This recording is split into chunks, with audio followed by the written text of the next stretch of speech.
Let go your superstitions and your silly conspiracy theories. This is real, goddammit. This is real and you are part of it. Whether or not you accept it, you are part of it. Oh, you lazy masses arise. Bonjour et bienvenue sur mon podcast Auteur de violences sexuelles derrière le masque. Je m'appelle Aurane Bayard, je suis psychologue clinicienne et psychocriminologue. Je vous invite ici à me suivre dans mes analyses sur les profils d'auteurs de violences sexuelles.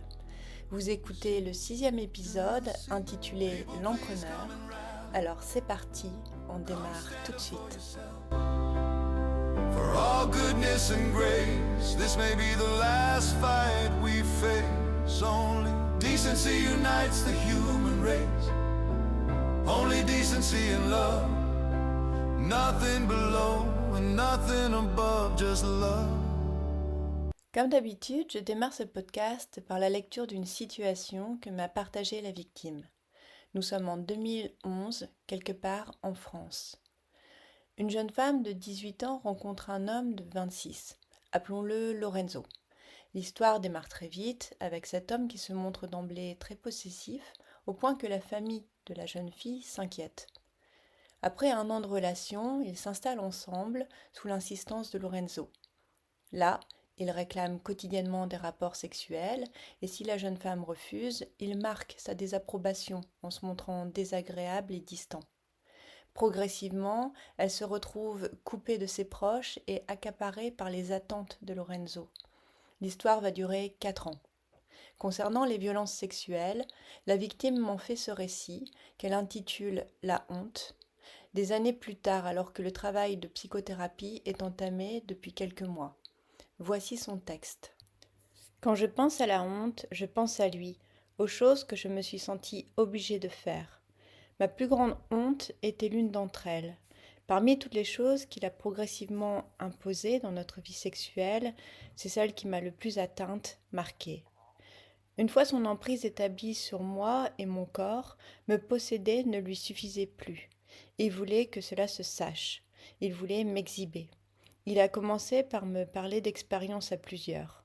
Pour ceci, il nous avait inscrits sur une plateforme de chat en ligne où on peut discuter oralement ou par écrit avec une ou plusieurs personnes en simultané.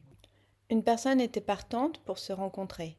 Il a fait machine arrière, d'après lui, cette personne était plus intéressée par moi que par lui. Nous allons arriver au cœur du problème. À ce moment-là, je pensais qu'il avait lâché l'affaire. Il avait plutôt tourné son attention sur autre chose. Il a voulu que nous commencions à aller sur des salons sur cette fameuse plateforme. Sur ces salons, n'importe qui peut se connecter, parler par écrit et choisir d'activer sa caméra ou non. Au début, c'était en simple observateur. Néanmoins, je devais tenir les rênes. J'avais l'ordinateur et il me disait quoi écrire. Il y avait principalement des hommes dans ces salons. J'attirais donc l'attention, même caméra éteinte. Les choses se sont escaladées à partir de là. D'abord, la caméra a commencé à être allumée, dirigée sur mon décolleté sans que l'on ne voie mon visage. Puis un masque a été acheté pour que mon visage puisse apparaître, ainsi de suite. À l'apogée de la chose, nous nous sommes retrouvés en exhibition, en plein acte devant un homme en privé via cette plateforme. Le fait est qu'il prenait plaisir à faire de moi sa chose, m'exhiber devant des gens alors que lui seul pouvait m'atteindre, me dicter quoi dire à telle ou telle personne, à qui parler sur cette plateforme ou non. Il a amené ma sensation d'être sa chose à un tout autre niveau. And one day soon those birds of prey will vanish from the sky and then on that glorious day. Avant de passer à l'analyse, j'aimerais commencer par une remarque sur l'intitulé de cet épisode, l'empreneur, parce qu'il s'agit d'un terme peu employé alors qu'il représente un profil d'auteur de violences interpersonnelles bien connu. L'empreneur, ou on pourrait dire l'empreneuse pour une femme, c'est une personne qui annexe le psychisme d'une autre pour des raisons qui lui sont propres, mais qui répondent toujours à la problématique d'un besoin pathologique de contrôle et de domination dans le rapport à l'autre. Être empreneur, c'est plus que prendre, c'est déposséder l'autre, s'approprier ce qui ne serait jamais donné. Alors vous l'aurez compris, dans ce podcast, il sera question d'emprise mentale et de suggestion, deux notions souvent embarrassantes dans le traitement judiciaire de ces affaires malgré leur évidente réalité psychologique. Et bien sûr, puisque décrypter et dénoncer les violences sexuelles sont au cœur de ce podcast, je vous propose dans cet épisode d'aller creuser la délicate question du consentement pour des actes sexuels que la victime dénonce, bien que, au moment des faits, elle y ait participé sans contrainte apparente. Allez, encore un peu de patience, je vous explique tout ça plus en détail dans un instant. Only love. 'Tis the final conflict. Let us unite, and tomorrow decency and love will be the human race. No more tyrant, no more dictators, no more king. Ma méthodologie, qui consiste à relever les anomalies produites par l'auteur, est mise en difficulté dans ce récit parce que, dans ce texte, la jeune femme n'exprime pas en détail les interactions autour des événements et fait peu mention de sa subjectivité, c'est-à-dire ses envies, ses opinions, ses impressions, ses réactions spontanées. La lecture du texte peut parfois donner l'impression qu'elle est absente de la scène. Aussi, pour cette situation, je vous propose de nous adapter à cette singularité, la quasi-absence d'expression personnelle de la jeune femme dans le texte, pour aborder le récit d'une autre manière, par une analyse de texte. En effet, la partie rédigée par la jeune femme est courte, mais certains éléments implicites relatifs à sa psychologie et à la relation du couple avec Lorenzo transparaissent. Je vais vous expliquer. Comme toujours, commençons par analyser l'approche de cet auteur. Ici, elle se fait par la construction d'une relation qui se veut amoureuse, mais où la possessivité et la précipitation vers une vie commune donnent le là dès le départ. Je n'en conclus pas pour autant que cet auteur a créé la relation dans le but d'amener la jeune femme à des pratiques sexuelles qui impliquent des tiers. Ce serait de la surinterprétation. Mais si on observe le déroulé, on peut dire que c'est par les spécificités de cette relation que la jeune femme s'est retrouvée en situation d'exhibition.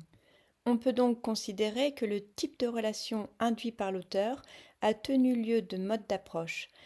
Cela car être juste un petit ami ne permet pas d'emmener son partenaire dans une sexualité qui ne lui convient pas.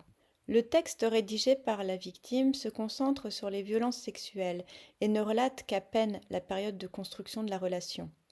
Aussi, à défaut de pouvoir analyser cette étape, je vous propose de nous concentrer sur le discours de la victime en observant ce qui ressort du fond et de la forme de son texte. Avec regret, je ne peux pas appliquer l'analyse de contenu sur ce récit. Si vous ne connaissez pas, c'est une méthode de recherche en psychologie et en sociologie, rigoureuse et systématique que j'adore. Je la trouve vraiment magique, j'aurais eu plaisir à vous en faire la démonstration, mais ici le texte est trop court. Donc je vous propose d'analyser ce récit de manière moins formelle, mais d'enrichir ensuite ces données par l'application d'autres outils comme les observations cliniques et un questionnaire ou un test standardisé. Je vous en dirai plus dans un instant. Cela car on sait que les choix narratifs d'un individu sont révélateurs de sa psychologie. Les mots choisis, la syntaxe, l'utilisation de la voix passive ou active, la quantité d'adverbes, etc. Chaque mot est un choix, chaque partie de phrase et chaque phrase est un choix, chaque lien entre deux phrases est un choix, etc.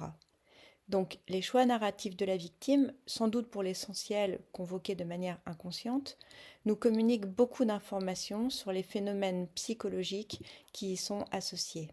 Ici, malgré un texte assez court et peu d'informations sur le déroulement des faits eux-mêmes, j'aimerais parvenir à vous démontrer le non-consentement de la victime, et cela même si, en apparence, elle semble consentante au moment des faits de pénétration en situation d'exhibition.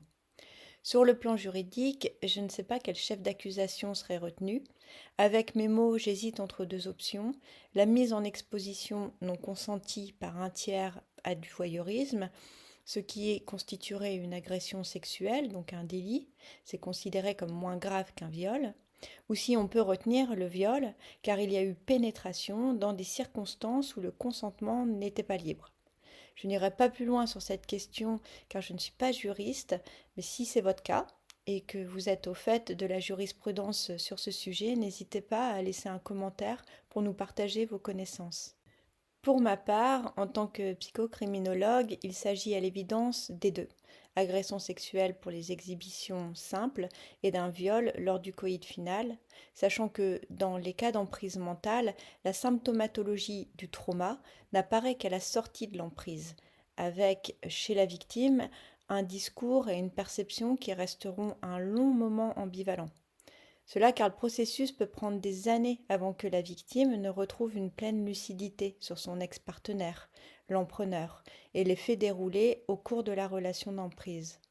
Tant que la victime reste mentalement prisonnière, on observe chez elle un état dissociatif lors des actes non consentis librement.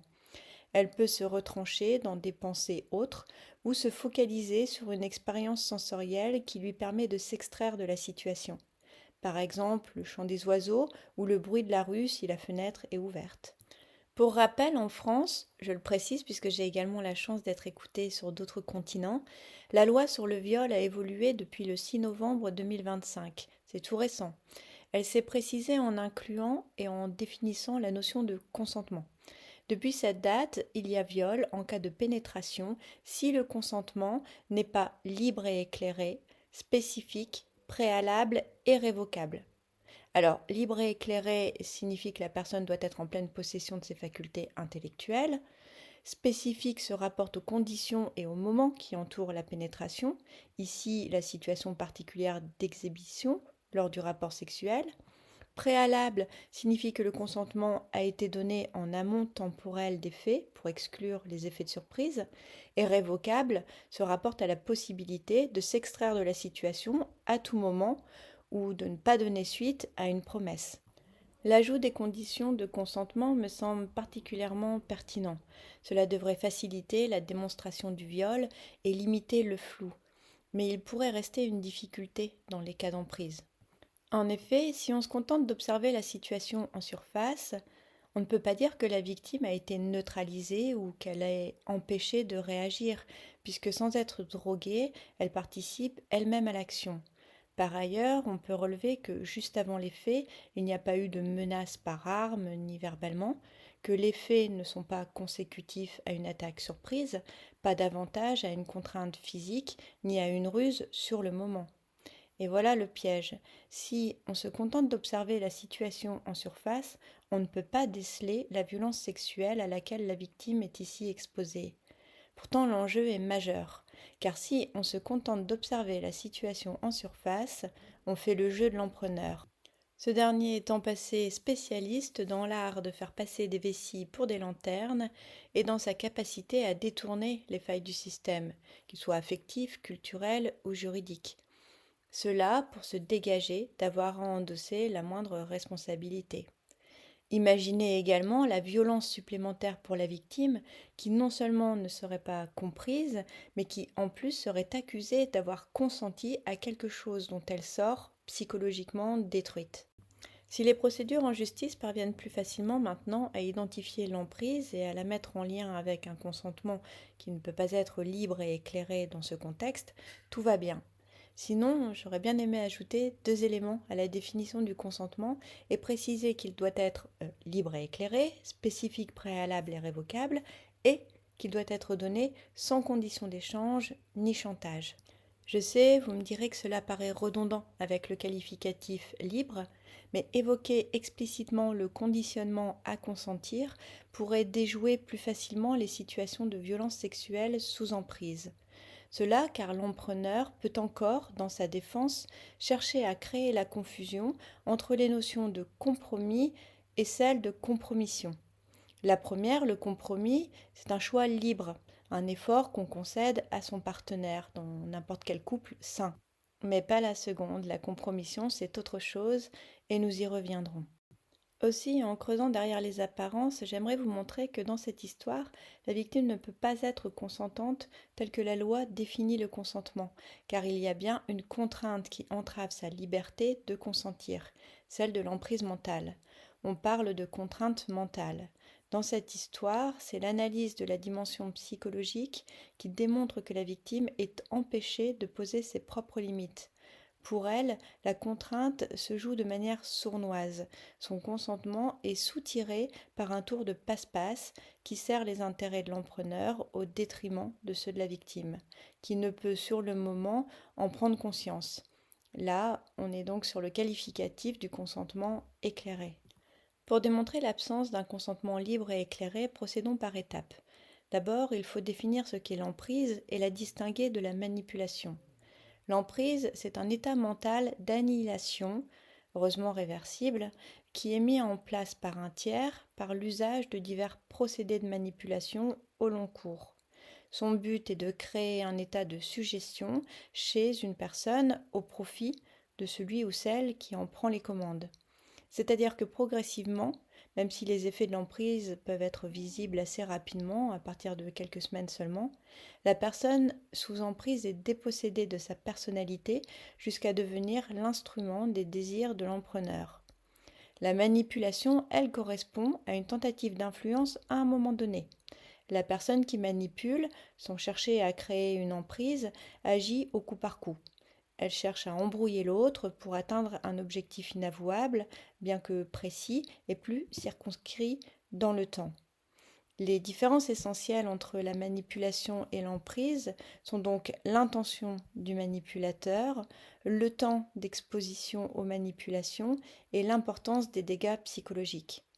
Quand on réalise qu'on est manipulé, on se sent idiot, on est en colère. Tandis que quand on a été mis sous emprise et qu'on sort de l'emprise, on se sent vide et démoli à l'intérieur.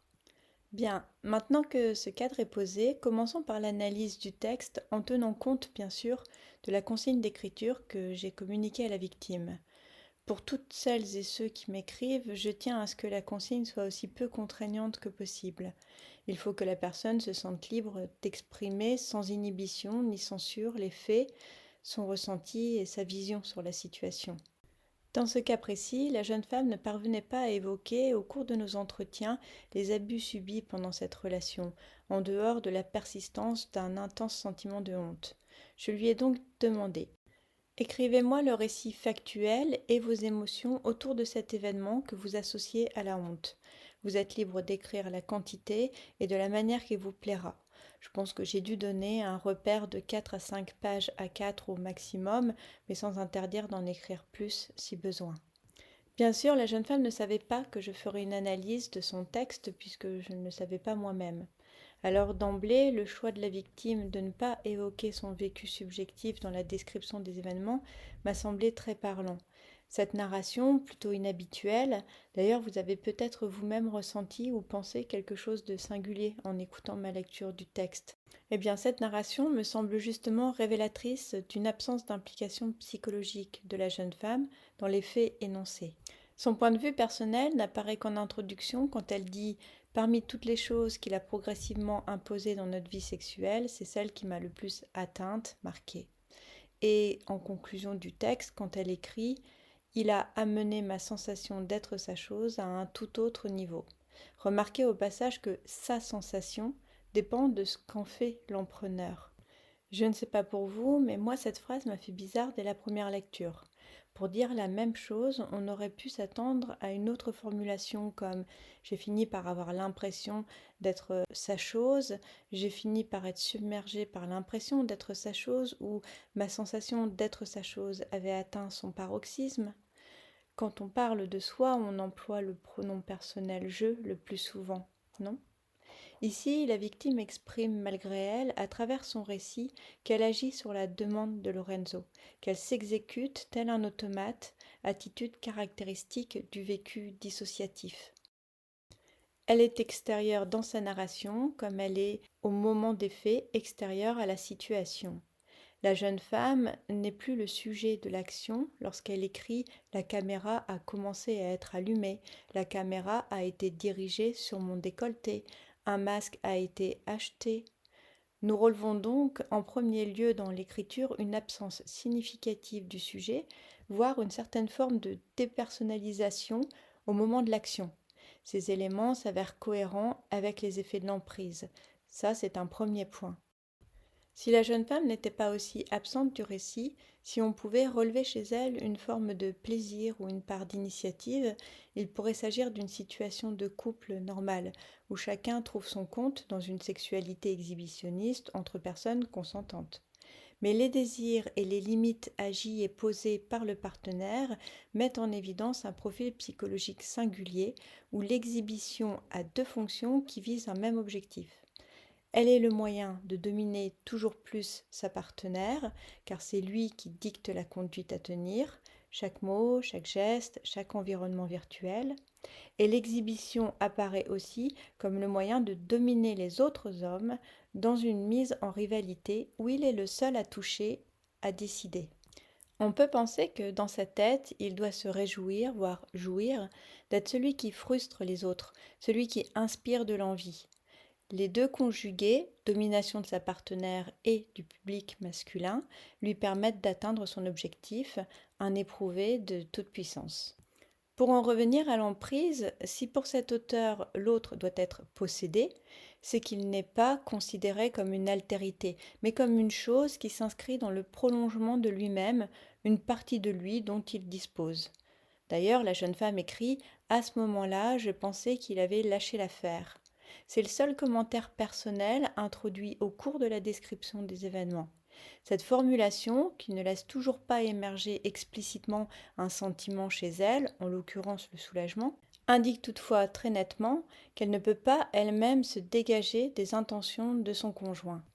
Elle subit.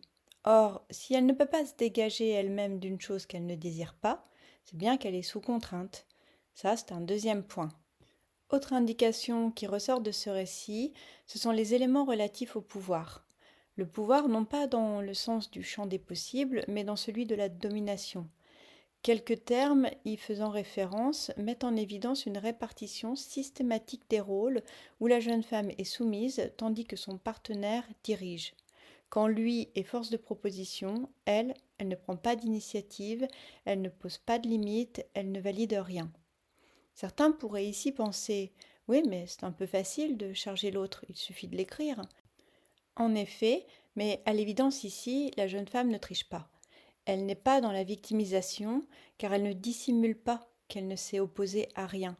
Et puis cette situation n'est pas compatible avec celle d'une co-construction, où les influences sont mutuelles, les limites et les initiatives sont partagées, ou tout au moins elles peuvent l'être.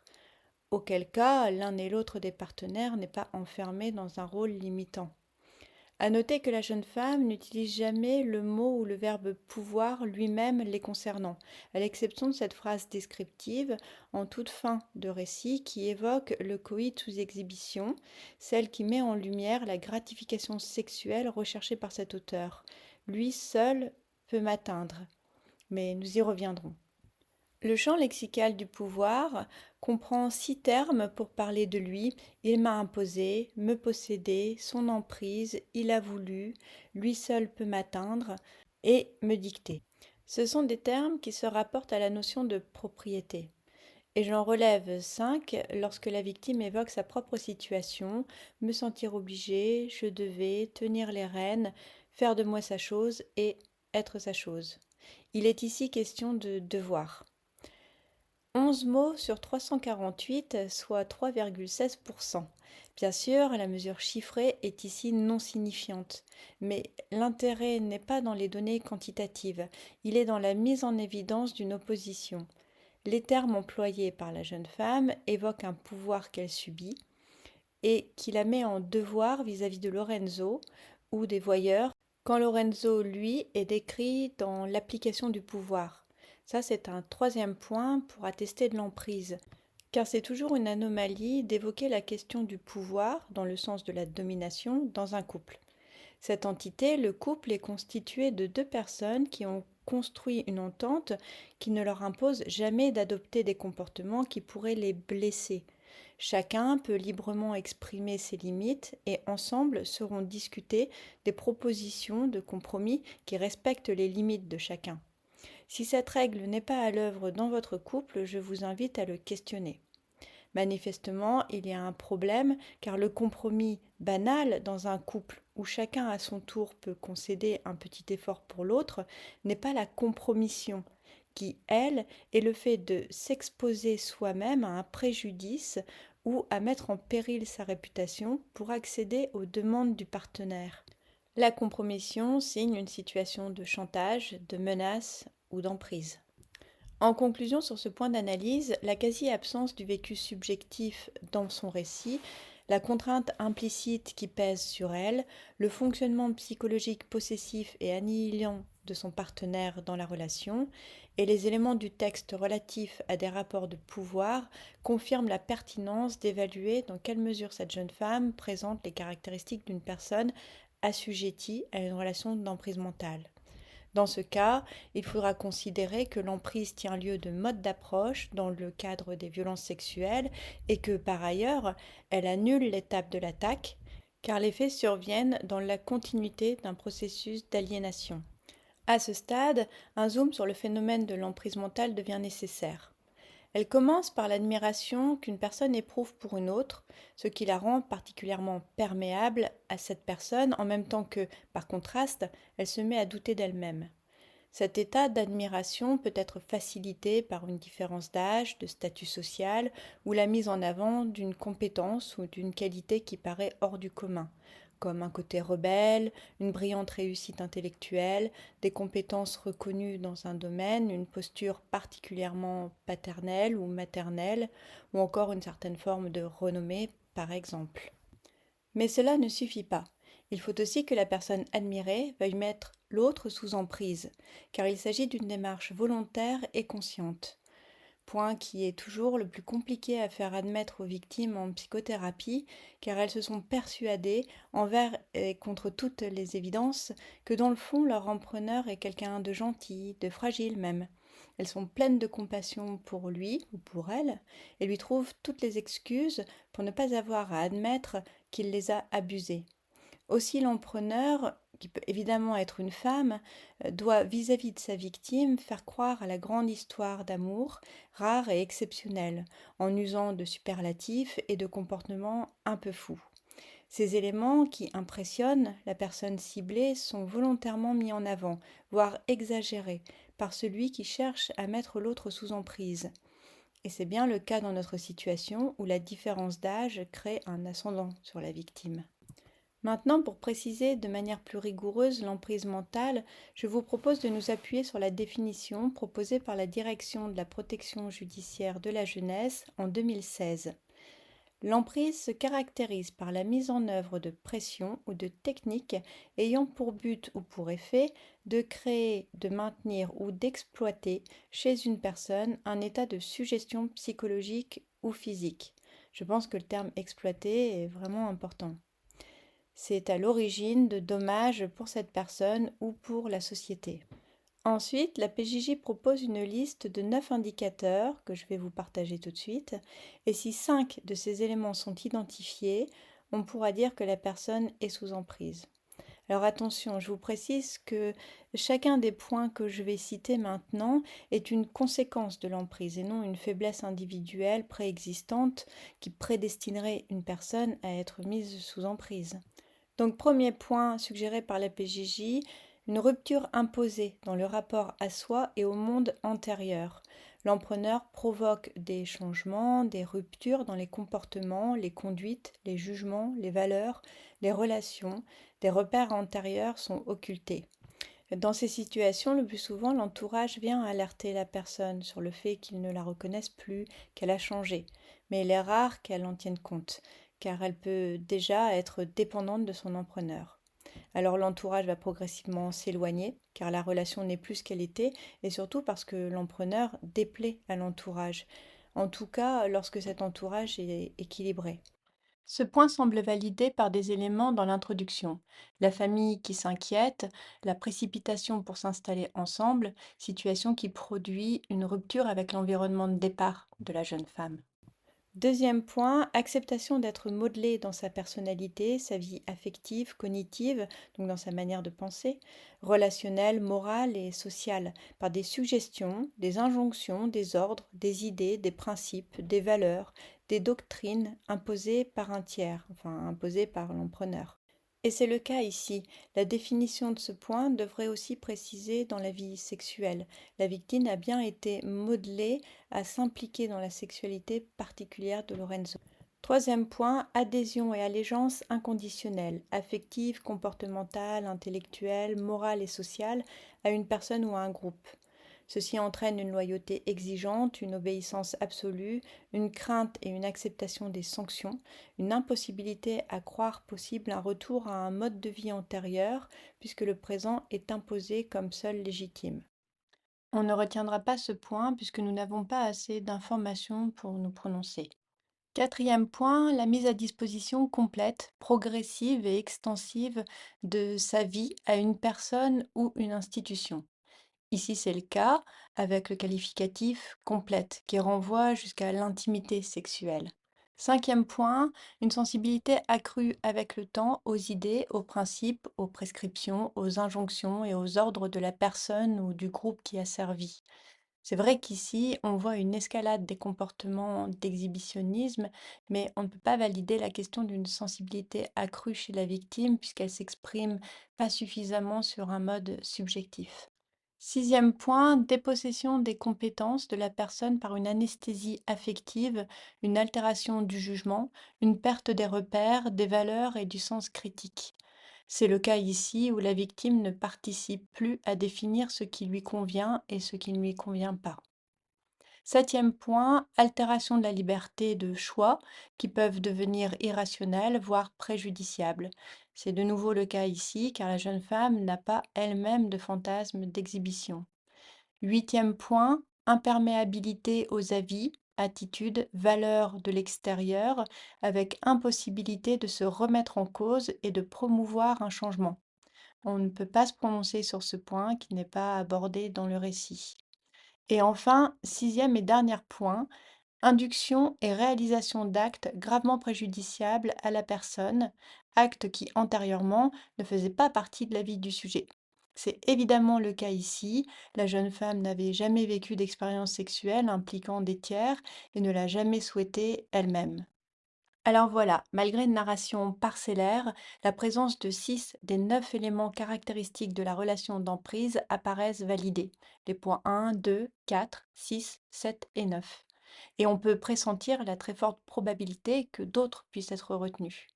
On peut donc dire que la victime était très probablement dans une situation d'emprise mentale lors des faits. La jeune femme était donc sous emprise, mais ensuite, que se passe-t-il? En y repensant après coup, la victime met en avant un sentiment de honte.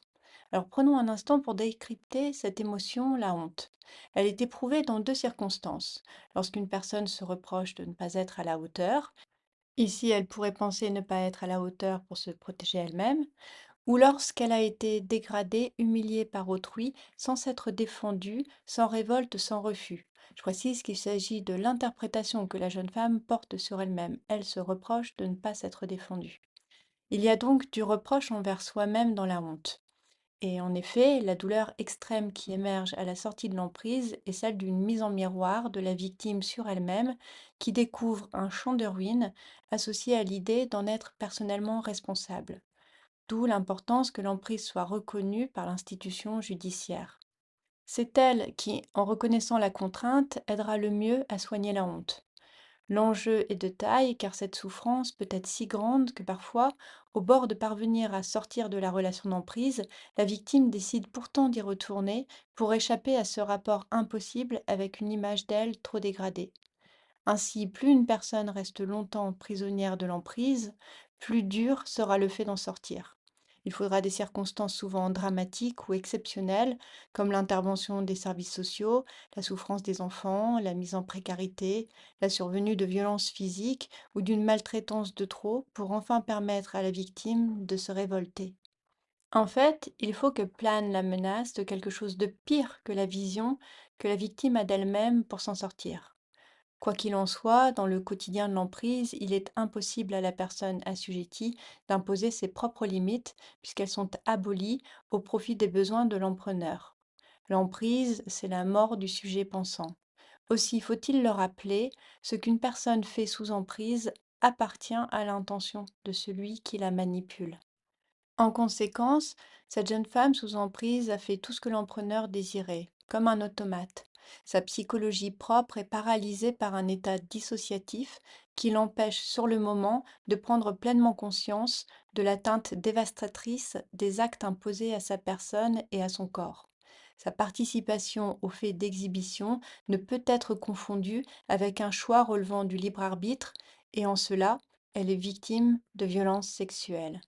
Comme je l'indiquais dès le départ, il n'y a pas d'attaque dans cette situation, car c'est l'emprise qui permet à l'auteur d'amener progressivement la victime à valider des actes qui lui font pourtant violence. Aussi, à cet endroit, je vous propose de parcourir ensemble les techniques d'assujettissement qu'un empreneur va employer pour mettre l'autre sous emprise. À savoir que il n'est pas nécessaire qu'elles soient toutes présentes pour mettre sous emprise. Parfois, seules les techniques les plus violentes sont convoquées. D'autres fois, seules les techniques les plus perverses, parce que discrètes et sournoises, sont utilisées. On aura alors un empreneur froid, distant, qui maintient le lien par le non-dit et la menace implicite du rejet ou de la rupture. Le plus souvent, certaines techniques sont quotidiennes, quand d'autres sont réservées aux situations d'exception, chaque empreneur ayant sa propre boîte à outils favori. D'ailleurs, avec le temps, l'empreneur peut faire progressivement l'économie de quelques techniques, usant des plus grossières et ne redoublera d'efforts que s'il s'inquiète de pressentir sa victime en passe de lui échapper, à cause d'une nouvelle rencontre, de nouvelles influences potentielles, des soucis pour les enfants, etc. Voici donc ces techniques et attention, la liste est longue. Nier les faits, créer des conflits sans fondement rationnel, mettre en échec tout compromis, créer une menace de rompre la communication, de rejet, d'humiliation, de souffrance. Ici, par exemple, on retrouve le conditionnement initial qu'a subi la victime, où son refus pour des rapports sexuels quotidiens était puni par une attitude désagréable et distante chez Lorenzo. Autre technique, créer des urgences pour empêcher la pensée, faire appel aux fantasmes, faire rêver mais ne rien concrétiser, produire des waouh par des actes extravagants malgré l'absence du respect de base qui, lui, est toujours conditionné à diverses attentes.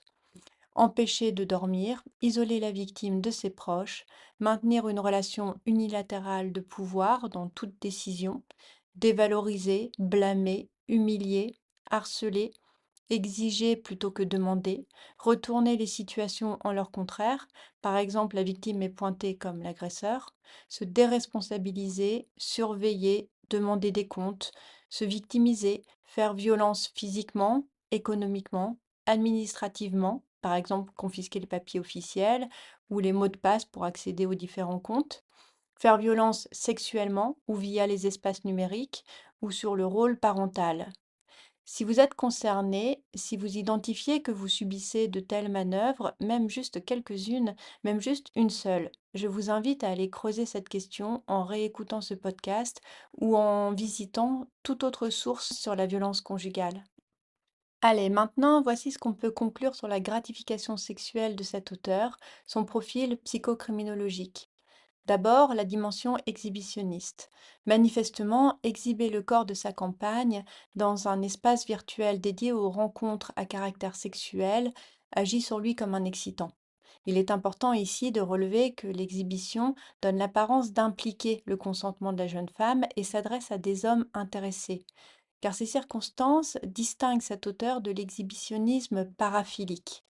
Pour celui-ci, l'excitation est conditionnée à un non-consentement de ceux à qui l'objet sexuel est exhibé. Par objet sexuel, j'entends une partie intime du corps, ça peut être aussi un mouvement qui mime quelque chose de sexuel ou des éléments de langage obscène comme la simulation vocale d'un orgasme, par exemple. Dans le cas de l'exhibitionnisme paraphilique, c'est la réaction d'effroi des personnes victimes d'exhibition qui est recherchée. J'irai pas plus loin sur cette problématique de l'exhibitionnisme ici, car vous le voyez, ce n'est pas le sujet, mais j'aurai certainement l'occasion d'en dire davantage dans un autre podcast. Plutôt, ce qui est particulier pour cet auteur, c'est qu'en apparence, et cette précision compte, son passage à l'acte n'implique pas de non-consentement. Sur ce point, il me semble pertinent de faire le lien avec sa dynamique d'empreneur. Pour commencer, on observe une escalade dans les faits où la communication et l'exhibition progressent vers des zones ou des actes toujours plus intimes, et cela sous la constante direction de Lorenzo.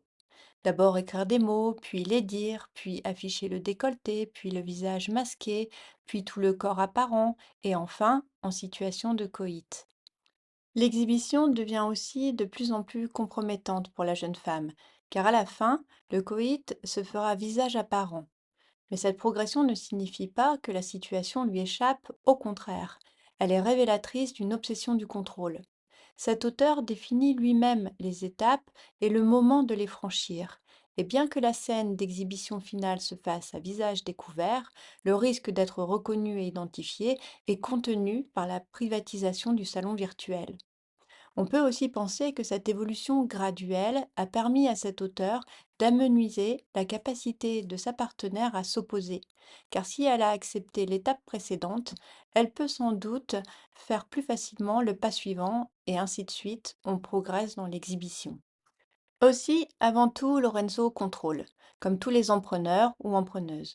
Il contrôle l'autre et les situations dans une extrémité pathologique où il domine d'autant plus que les autres sont dépossédés. Regardez plutôt.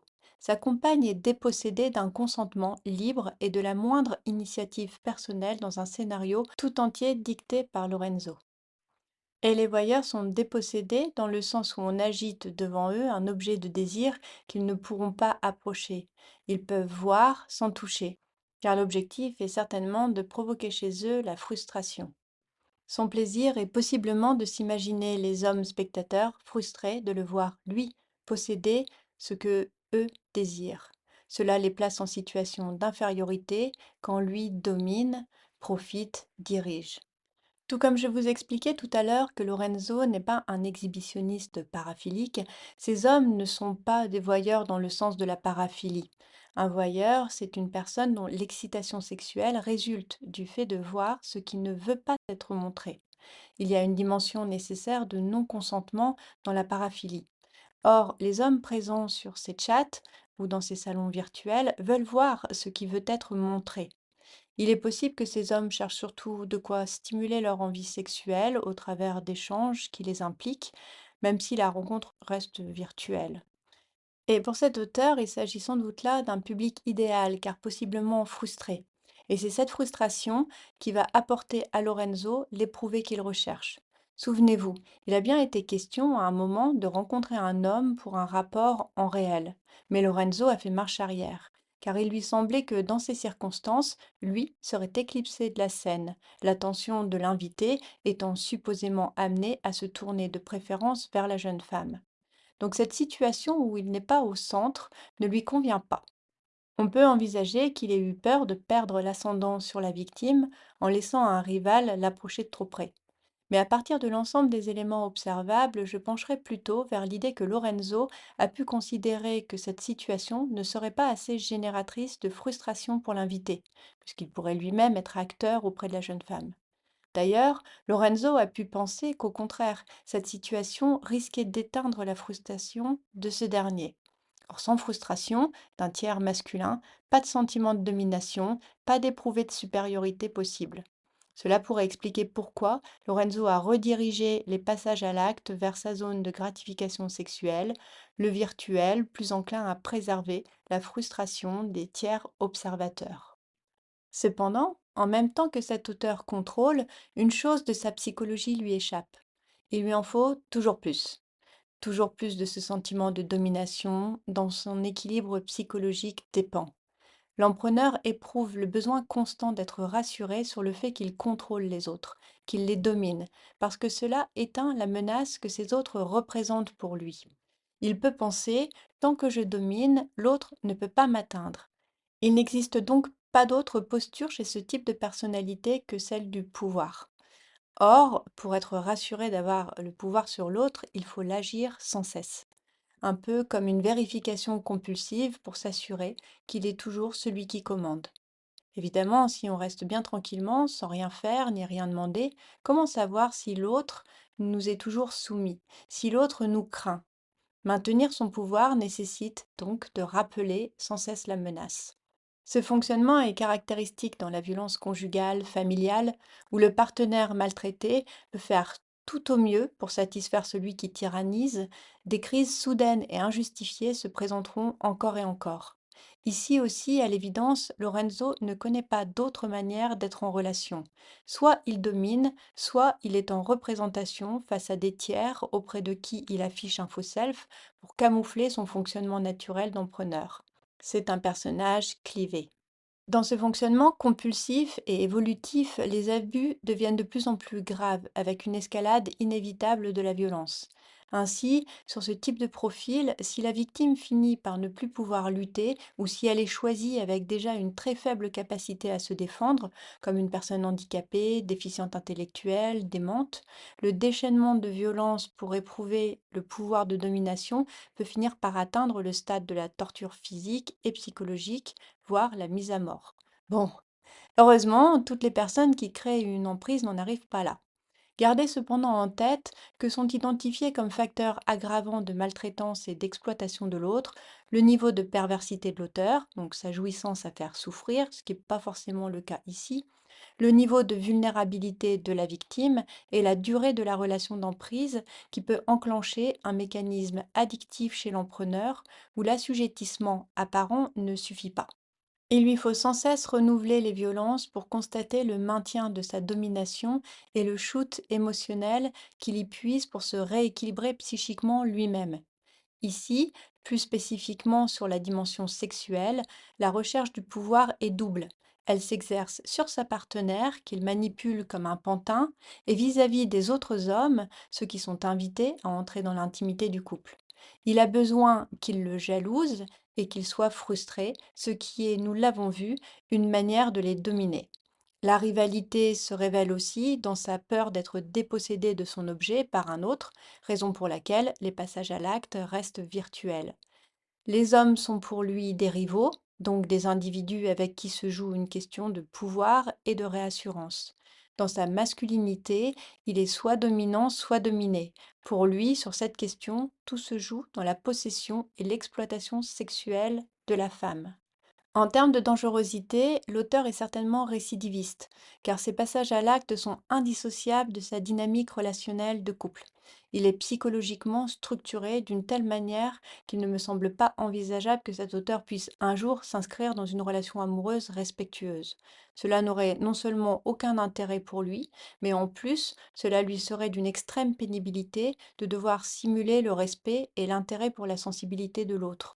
En plus, dans une relation de respect, il ne pourrait plus se protéger de la menace de domination par les autres hommes.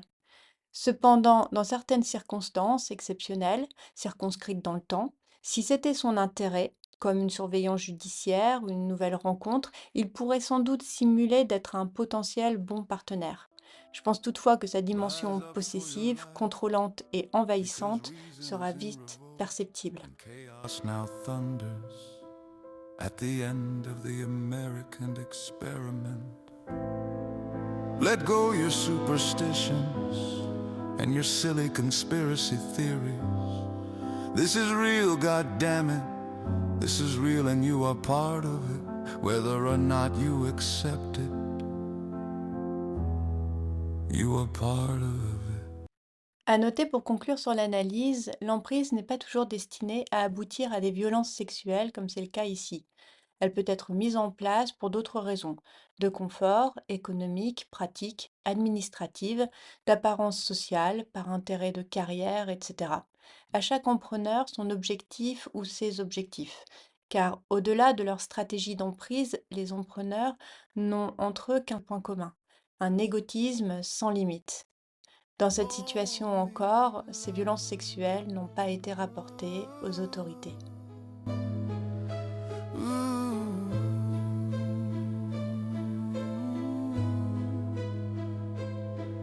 No savior from on high will deliver us from evil. Put no faith in the other guy, the other gal. If not you, there is nobody. You are that guy, you are that gal. You the man, you the woman. Go for it, stand up. Pour cet épisode, afin de rester dans un format adapté, je ne développerai pas d'autres notions de psychocriminologie que celles déjà largement abordées au cours de cette analyse sur l'emprise mentale. Au départ, je pensais vous présenter ici le contrôle coercitif, car c'est un concept qui définit de manière très pertinente l'emprise dans le couple et qui commence à prendre ses marques dans les procédures judiciaires pour violences conjugales en particulier. Cette notion parvient assez bien à démontrer l'emprise mentale en facilitant la collecte des preuves. Mais je réalise que l'histoire abordée aujourd'hui m'a amené à vous communiquer déjà beaucoup d'informations sur l'emprise. Je vais donc vous laisser les intégrer tranquillement et je développerai le contrôle coercitif dans un prochain podcast, c'est promis. Just get up. Don't sleep away your freedom. Don't sleep through democracy. You have only minutes remaining to get your act together. You see, do you see? People, please come and rally. Come stand up for yourself. For all goodness and grace, this may be the last fight we face. Pour clore ce podcast, qui j'espère ne vous aura pas paru trop long, je vais répondre à une question qui m'a été posée. Les auteurs repèrent les personnes vulnérables, celles qui ont déjà été victimes. Comment? Avec leurs yeux ou avec leur instinct? Alors, comme vous devez commencer à vous en rendre compte si vous suivez mon podcast, il existe une très grande variété de personnalités et de fonctionnements psychiques chez les auteurs de violences sexuelles. Certains sont froids, à distance émotionnelle, voire machiavéliques dans leur rapport à l'autre, quand d'autres peuvent être touchants. Ces derniers apparaissent perdus, confus, fragiles, et voudraient ne pas faire de mal malgré des pulsions qui les dépassent. Donc, dans un premier temps, il faut comprendre que tous les auteurs ne vont pas nécessairement passer par une plus ou moins longue étape de repérage à froid et en pleine conscience, comme on se l'imagine pour les prédateurs. Il y a parfois des auteurs impulsifs qui n'avaient pas anticipé de passer à l'acte et qui peuvent en être encore surpris après coup, au point de chercher à refouler la situation. Par ailleurs, les auteurs disposent, comme tout le monde, comme vous, comme moi, d'une capacité innée à identifier une vulnérabilité chez un autre. Il suffit que l'autre s'exprime ou agisse d'une manière candide, insouciante, hésitante, avec une difficulté manifeste pour s'affirmer ou qui se réfugie dans l'évitement. Il existe beaucoup d'indicateurs très visibles de vulnérabilité, comme l'âge, l'état mental, la personnalité, le handicap et bien sûr le fait d'avoir déjà été victime. Les personnes qui ont été victimes et qui n'ont pas soigné leur trauma vont adopter malgré elles des comportements caractéristiques, comme la prise de substances psychoactives, alcool, drogue, médicaments, des conduites à risque ou autopunitives, une facilité à se placer en soumission aux désirs des autres, de la suggestibilité ou diverses manifestations d'une grande faille narcissique, entre autres. Et ces comportements sont tout de suite repérés par certains auteurs, car ils peuvent pressentir que la personne saura moins analyser ce qui lui arrive, tant elle doute d'elle-même. Elle saura moins bien se défendre et elle aura plutôt tendance à enfouir les abus plutôt que d'en parler. C'est une chose qui se saisit par instinct et ou par observation selon les capacités de l'auteur. Aussi, pour répondre à cette question, on peut dire que les auteurs, selon leur profil, ont plus ou moins recours au repérage. Pour ceux qui y ont recours, ils sont plus ou moins conscients d'être dans une phase de repérage et seront plus ou moins habiles à repérer les fragilités chez l'autre. Pour une prochaine rubrique Vos questions, n'hésitez pas à m'interroger sur un point précis ou à me faire vos commentaires. À l'évidence, plus nous aurons d'interactivité, plus le contenu du podcast sera intéressant The pour tous. blessed sunlight then will stay. So Voilà, on arrive au terme de ce podcast, auteur de violences sexuelles derrière le masque. Je vous remercie pour votre écoute et on se retrouve très vite pour un prochain épisode. last fight we face, only decency unites the human race. Only decency and love broke